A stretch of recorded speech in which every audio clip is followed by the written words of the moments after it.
அனைவருக்கும் வணக்கம். நீங்க பார்க்கிற இந்த வீடியோ கம்பத்துராயன் மலையில் எடுத்தது. இந்த கம்பத்துராயன் மலையில் கம்பத்துராயன் பெருமாள் சாமி மலை உச்சியில் அமைந்து இருக்காரு. இந்த இடம் எங்க இருக்குன்னு கேட்டீங்கன்னா, ஈரோடு மாவட்டம் சத்தியமங்கலம் அருகில் உள்ள கடம்பூர் என்கிற கிராமத்தில் அமைந்து இருக்கு.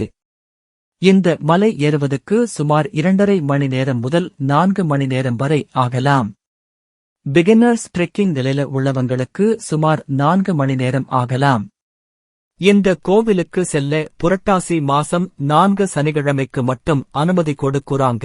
அதுவும் 4வது சனிக்கிழமை மக்கள் கூட்டத்தை பொறுத்தும் மழை பெய்யுதா இல்லையான்னு பொறுத்தும் அனுமதி கொடுப்பாங்க. இந்த கோவிலுக்கு போனீங்கன்னா பெருமாள் அருளையும் பெறலாம், இயற்கை காட்சிகளையும் ரசிக்கலாம். இந்த வீடியோ பிடிச்சு இருந்த லைக் பண்ணுங்க, ஷேர் பண்ணுங்க, என் சேனலுக்கு சப்ஸ்கிரைப் பண்ணுங்க. நன்றி.